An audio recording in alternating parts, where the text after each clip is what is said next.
أغرب 7 عادات زواج مش موجودة إلا في الهند، واللي أظهرت سينما بوليود نسبة بسيطة منها وسلطت الضوء عليها، ولكنها أخفت الحقيقة اللي هنعرفها دلوقتي.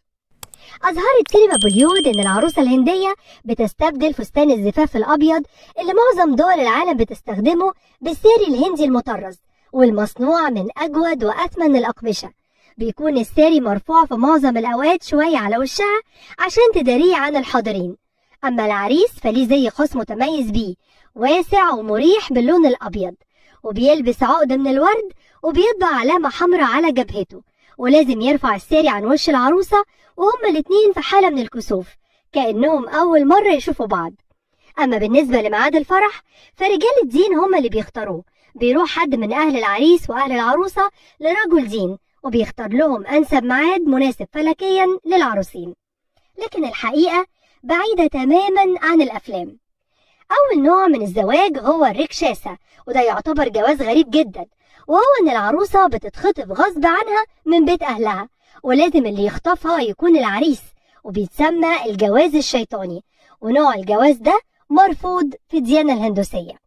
ثانيا زواج النيران، ده موجود في جنوب الهند، وهو إن العروسين بيروحوا لأي غابة والعروسة بتولع فيها نار وبتبدأ تحرق ظهر العريس بالنار، ولازم يستحمل وما يتألمش، لو اتألم يبقى غير جدير بالعروسة ويمنع من الزواج منها أو من غيرها، وبيتعامل طول حياته باستهزاء من كل القبيلة.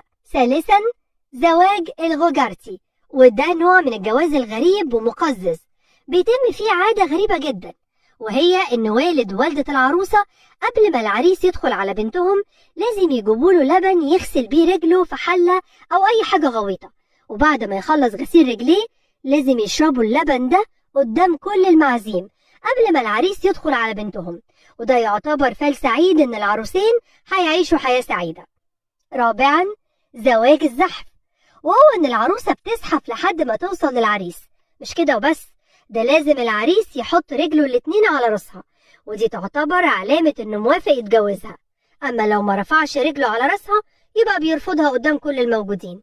خامسا زواج الأديفاسي، والنوع ده بيتبع عدد قليل من القبائل والأديان في الهند، وهو إن قبل ميعاد الفرح لازم تختفي العروسة سنة كاملة، مش مسموح ليها بالخروج أو التفاعل مع الناس، وبعد السنة بيعلن العريس موافقته على الزواج من العروسة، وبيعمل لها حفل زفاف ضخم جدا بتتزف فيه وبتشوفها القبيلة كلها وكأنهم بيشوفوها لأول مرة.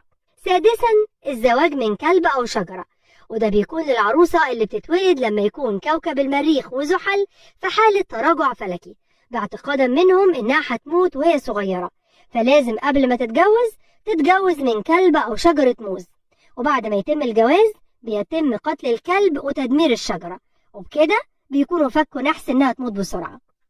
سابعا زواج البنجاب، وده أكتر نوع ممكن يضايقك حتى وانت بتسمعه، وهو إن عدد من الشباب بيتجوزوا عروسة واحدة وبيكونوا متفقين معاها على الأيام وموزعينها بينهم، ولما بتحمل الزوجة وبتخلف الطفل بيكون من نصيب أكبر الأزواج سنا، وبيكون مش معروف مين أبوه البيولوجي في كل أزواجها، والابن التاني للي يليه في السن، والتالت للي يلي الاتنين السابقين، وهكذا.